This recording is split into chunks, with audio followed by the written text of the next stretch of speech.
Hello everyone. तो आज हम फिर से जाने वाले हैं जादुई दुनिया में हैरी पॉटर सीरीज़ के एक और मूवी के साथ, जिसका नाम है Harry Potter and the half blood Prince. ये होने वाली है हैरी पॉटर की 6वीं मूवी। तो अगर इससे पहले की 5 मूवीज़ आपने नहीं देखी है तो मेरे चैनल पे फटाफट से देख के आओ। सो बिना किसी देरी के करते हैं शुरू। मूवी के स्टार्टिंग में हमें मूवी का नाम फ्लैश होता है, Harry Potter and the half blood Prince. फिर हमें दिखाया जाता है कि वोल्डेमॉर्ट की मौजूदगी के बारे में पता चलने के बाद सारे के सारे डेथ ईटर्स का आतंक कितना ज़्यादा बढ़ गया है। वो शहर में से लोगों को उठा रहे हैं, ब्रिजेस को तोड़ रहे हैं, हर जगह आग लगा रहे हैं और ब्ला ब्ला। फिर हमें दिखाया जाता है हैरी को, जो कि एक जादुई न्यूज़पेपर पढ़ रहा होता है, और वहीं पे होती है एक लड़की जो वहाँ पे काम करती है उस रेस्टोरेंट में। वो हैरी को बोलती है उसके साथ डेट पे जाने के लिए, और वो दोनों प्लान करते हैं। लेकिन हैरी तब तक देखता है कि बाहर प्रोफेसर डम्बलडोर खड़े हैं और उसका वेट कर रहे हैं। वो उसे लेके उड़नछू हो जाते हैं किसी एक सुनसान से गाँव में। उसके बाद ये लोग एक घर में जाते हैं जहाँ पे बिल्कुल अंधेरा होता है, चीज़ें टूटी फूटी होती है, लेकिन डम्बलडोर यहाँ पे समझ जाते हैं और वो एक सोफे को अपनी छड़ी से पोक करते हैं। तो वो सोफा देखते ही देखते एक स्लगहॉर्न नाम के जादूगर में बदल जाता है। डम्बलडोर हैरी को बताते हैं कि स्लगहॉर्न पहले हॉगवर्ट्स में पढ़ाया करते थे, और वो उन्हें फिर से पूछते हैं हॉगवर्ट्स में आने के लिए, लेकिन स्लगहॉर्न कुछ सोच के मना कर देते हैं। इसके बाद डम्बलडोर उन्हें अकेला छोड़ के कहीं चले जाते हैं।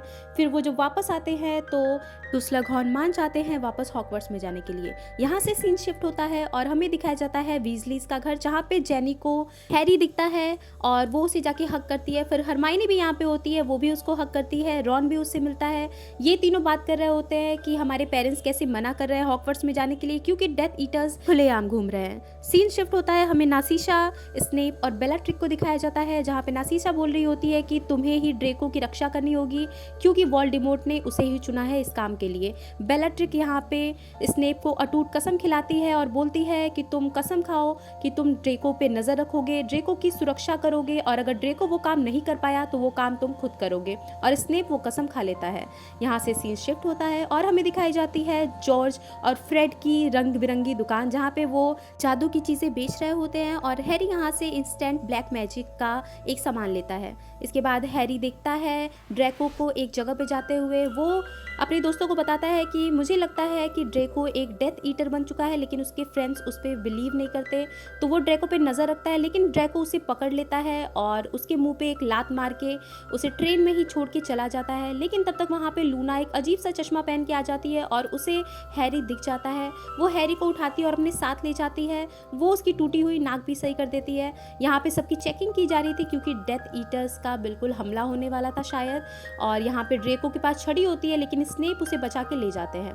फिर हमें यहाँ पे डिनर का सीन दिखाया जाता है, जहाँ पे स्नेप सभी बच्चों को स्लगहॉर्न से मिलाते हैं और बोलते हैं कि ये आपको पोशन की क्लास लेंगे, यानी कि ये आपको काढ़े बनाना सिखाएंगे। फिर सीन शिफ्ट होता है और हमें हैरी और रोन को दिखाया जाता है, जो कि मज़े कर रहे होते हैं, खड़े होकर छोटे बच्चों को देख रहे होते हैं।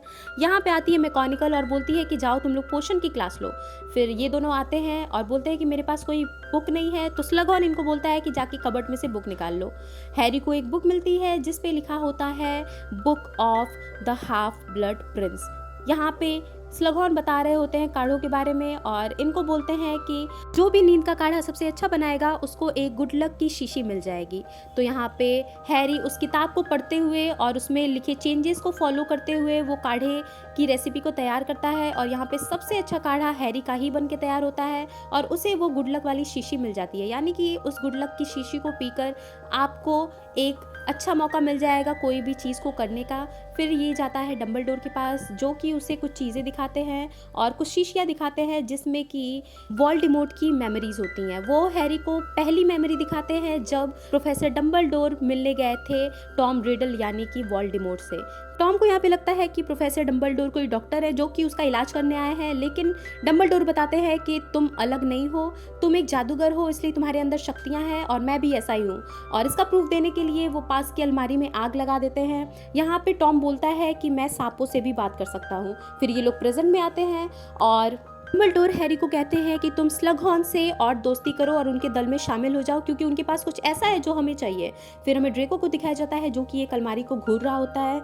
इसके बाद सीन शिफ्ट होता है और ये लोग एक गेम की तैयारी कर रहे होते हैं, जहाँ पे एक लड़की होती है लेवेंडर, जो कि रॉन को पसंद कर रही होती है, और यहाँ पे एक लड़का भी होता है जिसका नाम होता है कॉर्मैक, और वो हरमाइनी को पसंद कर रहा होता है। ये लोग गोल करते हैं और जैसे तैसे करके रॉन बच निकलता है, क्योंकि हरमाइनी यहाँ पे स्पेल्स का यूज़ करके रॉन को जिता देती है। दूसरी तरफ यहाँ पे हैरी वही हाफ ब्लड प्रिंस की किताब हर वक्त पढ़ता रहता है। ये लोग उसका किताब छीन के पढ़ लेते हैं कि ये किताब किसी हाफ ब्लड प्रिंस की है। फिर सीन शिफ्ट होता है और ये लोग जाते हैं एक बार में, जहाँ पे हैरी ऐसी जगह पे बैठता है जहाँ से स्लगहॉर्न उसे देख सके, और होता भी बिल्कुल ऐसा ही है। स्लगहॉर्न उसे देख के आते हैं उन लोग के पास और उसको इन्वाइट कर लेते हैं रात के डिनर पार्टी में।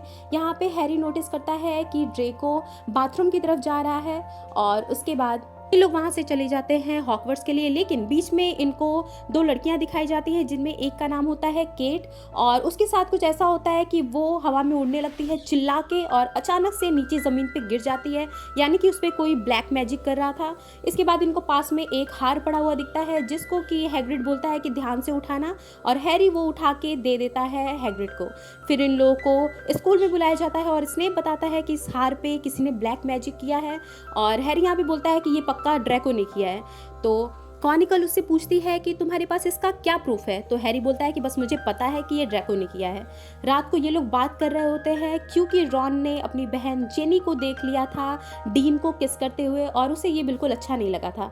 फिर सीन शिफ्ट होता है और ये लोग जाते हैं उसी डिनर पार्टी में जिसमें स्लगहॉर्न ने इनको इन्वाइट किया था।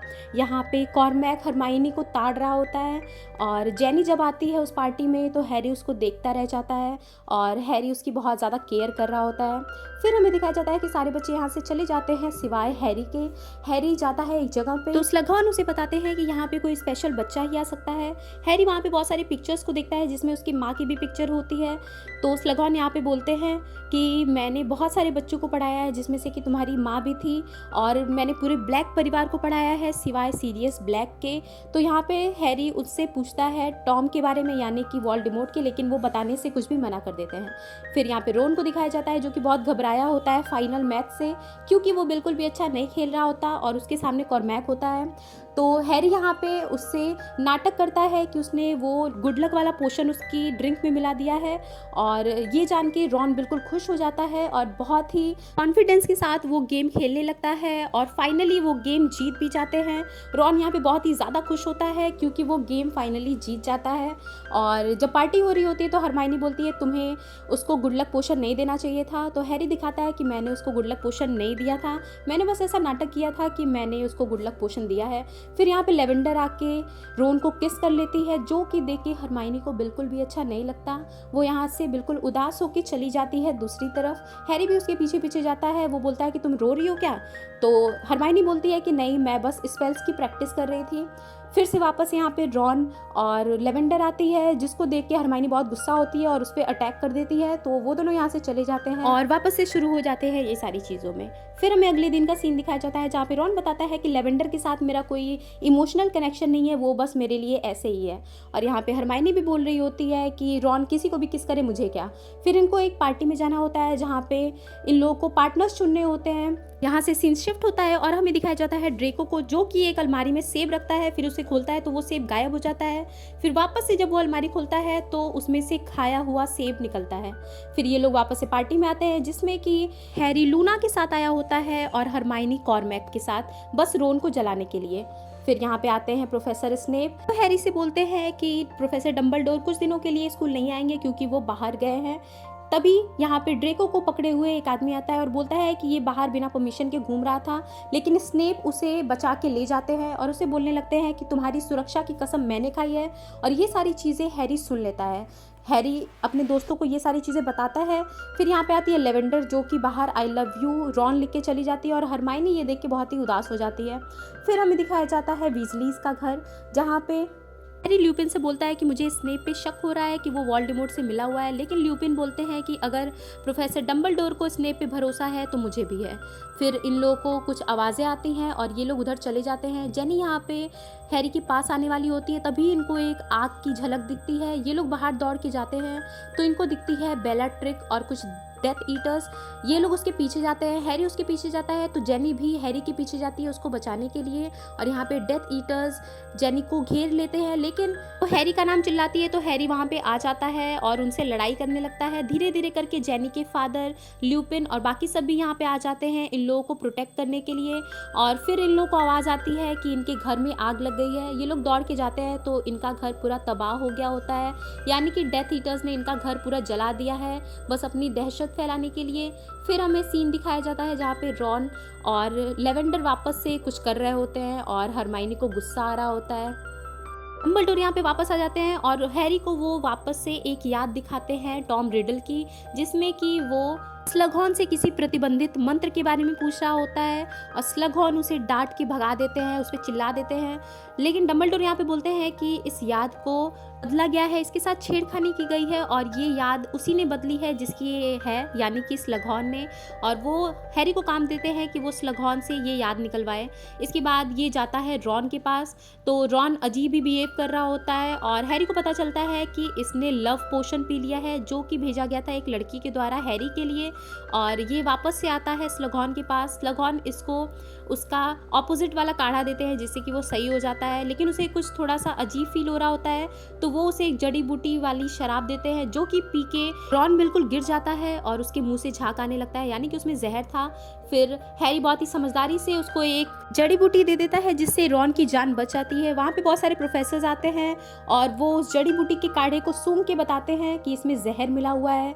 और स्लगहॉर्न बोलता है कि ये मुझे किसी ने दिया था और मैं ये डंबलडोर को देने वाला था। फिर यहाँ पे आती है लेवेंडर, जो कि अपना झूठा प्यार दिखा रही होती है रॉन के ऊपर, लेकिन रॉन नींद में हरमाइनी का नाम लेता है तो लेवेंडर रोक के चली जाती है वहाँ से और हरमाइनी बहुत ही खुश हो जाती है और हैरी भी खुश हो जाता है क्योंकि हरमाइनी को अब चांस मिल गया था। फिर हमें दिखाया जाता है ड्रेको को, जो कि उसी अलमारी में एक चिड़िया को रखता है। फिर वो चिड़िया गायब हो जाती है और जब वो तीसरी बार अलमारी को खुलता है तो वो चिड़िया मरी हुई दिखती है। फिर हमें ये भी दिखाया जाता है जब वो चिड़िया गायब हुई थी तो वो बाजार के एक दुकान की अलमारी में खड़खड़ा रही थी, यानी कि इस अलमारी का कनेक्शन वहाँ से है। फिर हमें यहाँ पे दिखाया जाता है कि ये तीनों बातें कर रहे होते हैं और लेवेंडर इससे ब्रेकअप करके चली जाती है। रॉन को कुछ भी याद नहीं होता कि इसका ब्रेकअप क्यों हुआ है, लेकिन रॉन खुश होता है। फिर हमें दिखाया जाता है कि केट बिल्कुल सही हो गई है और वो बता रही होती है कि मुझे याद नहीं है कि वो नेकलेस मुझे किसने दिया था। हैरी जब उससे बात कर रहा होता है तो ड्रेको बिल्कुल घबरा के दूसरी तरफ जाके बाथरूम में रोने लगता है जोर जोर से। हैरी वहाँ पे आता है और जब वो बोलता है कि ड्रेको मुझे पता है कि तुम क्या कर रहे हो, तो ड्रेको उस पर हमला कर देता है, लेकिन वापस से हैरी उस पर हमला करके उसको घायल कर देता है। स्नेप यहाँ पे आते हैं, हैरी वहाँ से चला जाता है, स्नेप ड्रेको को बिल्कुल सही कर देते हैं। इसके बाद अब ये लोग बोलते हैं कि तुम्हें इस बुक को अब अपने से दूर करना ही पड़ेगा क्योंकि ये बहुत ही ज़्यादा हानिकारक साबित हो रही है, क्योंकि इसी का स्पेल यूज़ करके इसने ड्रेको को घायल कर दिया था। नहीं बोलती है कि तुम अपनी आंखें बंद करो और मैं इस किताब को छुपा दूंगी। वो उस किताब को छुपा के हैरी के पास आके उसे किस करती है। हैरी भी बहुत ही ज़्यादा खुश हो जाता है। जब वो बाहर निकलता है तो वो रॉन से बात करता है और स्लगहॉर्न भी वहाँ पे होते हैं। रॉन उसको बोलता है कि क्या स्लगहॉर्न के साथ तुम्हारी किस्मत चमकी? तब उसे आइडिया मिल जाता है कि हाँ, मैं किस्मत का काढ़ा भी तो पी सकता हूँ ये सारी चीज़ें जानने के लिए। तो वो उस किस्मत का काढ़ा पी लेता है और वो जाता है हैग्रिड से मिलने के लिए क्योंकि उसका मन होता है। बीच में उसे मिलते हैं स्लगहॉर्न और स्लगहॉर्न भी उसके साथ जाते हैं।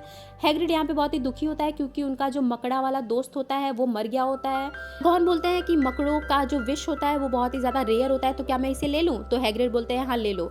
ये लोग उस मकड़े की बॉडी को जला के आते हैं और उसके नाम का जाम पीने लगते हैं। हैग्रिड बीच में ही सो जाता है। इसके बाद यहाँ पे स्लगहॉर्न हैरी से बोलते हैं कि पहले मेरे पास एक मछली थी जो कि बहुत ही खूबसूरत थी और वो मुझे तुम्हारी माँ यानी कि लिली ने दी थी। हैरी यहाँ पे बोलता है कि मेरी माँ ने मुझे बचाने के लिए अपनी जान दे दी, वो बहुत ही ज़्यादा ब्रेव थी, तो प्रोफेसर आप भी ब्रेव बनिए और मुझे वो याद दिखा दीजिए जिसमें कि टॉम ने आपसे कुछ पूछा था। यहाँ पे स्लगहॉर्न को बहुत ही ज़्यादा इमोशनल कर देता है, तो जैसे तैसे करके स्लगहॉर्न उसको अपनी याद दे देते हैं जिसमें कि टॉम उनसे पूछता है उस प्रतिबंधित मंत्र के बारे में, जिससे कि वो बोलते हैं कि हाँ एक मंत्र होता है जिससे कि आप अपनी आत्मा के टुकड़े कर सकते हैं और उन्हें अलग अलग जगह पे छुपा सकते हैं जिससे कि आप हमेशा के लिए अमर रहेंगे। और ये सारी चीज़ें डंबलडोर और हैरी भी देख लेते हैं कि प्रोफेसर स्लगहॉर्न ने ही उसे जाने अनजाने में ये आइडिया दे दिया था जिससे कि वोल्डेमॉर्ट ने अपने आत्मा के टुकड़े कर दिए और वो आज तक जिंदा है।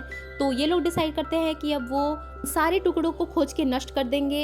एक टुकड़ा खोजा था हैरी ने, जो कि वो किताब थी, और उसने उसे नष्ट कर दिया। एक टुकड़े को खोज लिया था डंबलडोर ने, जो कि टॉम की माँ की अंगूठी थी, और उसे भी नष्ट कर दिया गया। डंबलडोर बताते हैं कि मुझे एक और टुकड़े के बारे में पता चला है, और हैरी तुम भी मेरे साथ चलोगे उसे खोजने के लिए, लेकिन मेरी एक शर्त है कि तुम्हें मेरी सारी बातें माननी पड़ेंगी बिना किसी सवाल के। जो मैं बोलूँगा तुम्हें वही करना पड़ेगा। वो उसे गुफा के अंदर ले जाते हैं, जहाँ की एंट्री के लिए उन्हें अपना खून देना होता है, तो वो अपना खून लगाते हैं। इसके बाद एक टापू पे उनको रोशनी दिखती है, जहाँ पे उनको एक नाव के द्वारा जाना होता है। जैसे तैसे करके ये लोग उस टापू पे पहुंच जाते हैं। वहाँ पे एक प्याले जैसी चीज़ होती है जिसमें कोई लिक्विड भरा होता है। डंबलडोर बोलते हैं कि मुझे ये पानी पूरा का पूरा पीना पड़ेगा, मुझे कितनी भी तकलीफ हो, मैं तुम्हें भीख मांगूं या फिर मैं कुछ भी करूं, मैं रो गाऊं, लेकिन तुम्हारी जिम्मेदारी है कि मुझे ये पानी पूरा का पूरा पिला देना है। मुझे कुछ भी हो जाए लेकिन मुझे ये पानी पूरा पिला देना, और इसके नीचे तुम्हें एक चीज़ मिलेगी। तो हैरी बिल्कुल वैसा ही करता है। डंबलडोर उसके सामने चीखते हैं, चिल्लाते हैं, भीख मांगते हैं कि बस करो बस करो, लेकिन जैसा कि डंबलडोर ने कहा होता है कि तुम्हें रुकना नहीं है, तो हैरी बिल्कुल रोते हुए उन्हें ये चीज़ पिलाता है। जब डंबलडोर वो पूरी लिक्विड पी लेते हैं तो हैरी को वो चीज़ मिल जाती है, लेकिन डंबलडोर उसे बोलते हैं पानी के लिए, तो वो जादू करके पानी लाने की कोशिश करता है, लेकिन पानी गायब हो जाता है। फिर वो उस नदी से पानी निकालने का ट्राई करता है, तो कुछ क्रिएचर्स होते हैं जो कि मर चुके होते हैं, वो हैरी को घेरने लगते हैं, उसे खींच के पानी में ले जाते हैं, लेकिन डंबलडोर हिम्मत करके वहाँ पे उस पूरे गुफा में आग लगा देते हैं, जिससे कि वो क्रिएचर्स डरते हैं और जैसे तैसे करके ये लोग बाहर निकल आते हैं। दूसरी तरफ हमें ड्रेको को दिखाया जाता है, जो कि उठ के वापस से कहीं जाने लगता है। यहाँ पे वो वापस से उसी अलमारी के पास आता है जिसमें से कि डेथ ईटर्स निकल के आते हैं, यानी कि इसका जादू बिल्कुल काम कर गया था। ये डेथ ईटर्स दूसरी अलमारी में से गायब होकर यहाँ पे आ चुके थे। डंबलडोर हैरी को बोलते हैं कि स्नेप को बुला के लाओ, लेकिन उससे पहले ही यहाँ पे ड्रेको आ जाता है, तो डंबलडोर हैरी को छिपा देते हैं और बोलते हैं कि जब तक मैं ना कहूँ तब तक बाहर मत आना, या फिर जब तक सेफ ना हो तब तक बाहर मत आना। ड्रेको यहाँ पे बोलता है कि मुझे आपको मारना ही पड़ेगा। डंबलडोर उसको बोलते हैं कि तुम बुरे नहीं हो, मत बुरे बनो, मैं तुम्हारी रक्षा करूंगा, लेकिन ड्रेको रोते हुए बोलता है कि अगर मैंने आपको नहीं मारा तो वो लोग मुझे मार देंगे, मुझे चुना गया है इस काम के लिए और मैं भी अब एक डेथ ईटर बन चुका हूँ, मुझे आपको मारना ही पड़ेगा। डंबलडोर उससे बात ही कर रहे होते हैं, तब तक ड्रेको उन पे जादू करके उनको निहत्था कर देता है, और यहाँ पे बेलाट्रिक के साथ साथ बहुत सारे डेथ ईटर्स आ जाते हैं। स्नेप भी नीचे आके हैरी के पास उसको चुप कराता है और खुद वो ऊपर आ जाता है। हैरी को लगता है कि स्नेप डंबलडोर की मदद करेंगे। डंबलडोर यहाँ पे स्नेप से बोलते हैं प्लीज, लेकिन स्नेप यहाँ पे उन पे डेथ कर्स करके डंबलडोर को मार डालता है। वो वहाँ से नीचे गिर जाते हैं और हैरी ये सारी चीज़ें अपनी आंखों से देख रहा होता है। ड्रेको भी यहाँ पे रो रहा होता है। बेलाट्रिक बहुत ही खुश होके आसमान में एक ब्लैक मैजिक करती है, जिससे कि आसमान बिल्कुल काला पड़ने लगता है, और बेलाट्रिक पूरे के पूरे स्कूल में घूम के सब कुछ तबाह कर रही होती है। ड्रेको इन सारी चीज़ों से रो रहा होता है, डर रहा होता है। ऐसे ये लोग जाते हैं हैग्रिड के घर को जलाने के लिए। रास्ते में हैरी आ रहा होता है और स्नेप को कावर्ड बोल रहा होता है, बोलता है कि मुझसे लड़ो, उन्होंने तुम पे ट्रस्ट किया था, तुमने उनको क्यों मारा। इसके बाद यहाँ पे वो कर्स बोलता है जो कि हाफ ब्लड प्रिंस के बुक में लिखा था, लेकिन यहाँ पे स्नेप बोलते हैं कि तुम मेरा ही कर्स मेरे ऊपर डालोगे, मैं ही हूँ हाफ ब्लड प्रिंस। और हैरी ये सुन के बिल्कुल दंग रह जाता है। दूसरी तरफ सारे के सारे प्रोफेसर्स और बच्चे डंबलडोर की बेजान लाश के पास बैठे होते हैं। हैरी चुपके से जाता है और वो टुकड़ा यानी कि वो लॉकेट उनके पास से ले लेता है और उनको पकड़ के रोने लगता है। यहाँ पे सभी रोते हैं और डंबलडोर को ट्रिब्यूट देते हैं अपनी वैंड्स को ऊपर आसमान में करके, जिससे कि वो काला साया ऊपर से हटने लगता है। यहाँ पे सभी बिल्कुल उदास हो जाते हैं। हमें अगले दिन का सीन दिखाया जाता है जहाँ पे छुट्टी होने वाली है और मैकेनिकल हैरी को बोलती है कि तुम घबराना मत, डंबलडोर ना सही लेकिन मैं तुम्हारे साथ हमेशा रहूंगी, डंबलडोर तुमसे बहुत प्यार करते थे। यहाँ पे हरमाइनी पूछती है कि क्या ड्रेको उन्हें मारता, तो हैरी बोलता है कि नहीं, ड्रेको उन्हें मारना नहीं चाहता था, लेकिन स्नेप ने उन्हें मार दिया। और वो लॉकेट दिखाता है जो कि वो टुकड़ा होता है, लेकिन किसी ने उस लॉकेट को बदल दिया था जिसपे नाम लिखा होता है RAV का। और हैरी बोलता है कि जिसने भी ये लॉकेट बदला है अब वो रियल वाला टुकड़ा उन्हीं के पास है। डंबलडोर की कुर्बानी बेकार गई। हैरी यहाँ पे डिसाइड करता है कि अब मैं वो सारे टुकड़ों को ढूंढूंगा। हरमाइनी बोलती है कि तुम्हें हम दोनों की ज़रूरत भी पड़ेगी, हम साथ में जाएंगे। और ये तीनों हॉगवर्ट्स को आखिरी बार देखते हैं। यहाँ से डंबलडोर का जो पंक्षी होता है वो भी उड़ के कहीं चला जाता है और ये मूवी हो जाती है यहीं पे ख़त्म। मूवी तो यहाँ पे ख़त्म हो गई, लेकिन मुझे पर्सनली डंबलडोर की डेथ पे इतना रोना आया। अगर आपको भी ऐसा हुआ है तो आप कमेंट बॉक्स में अपनी फीलिंग्स ज़रूर शेयर करना, क्योंकि ये one of my favourite character है हैरी पॉटर के, मतलब क्या ही यार। सो बाय।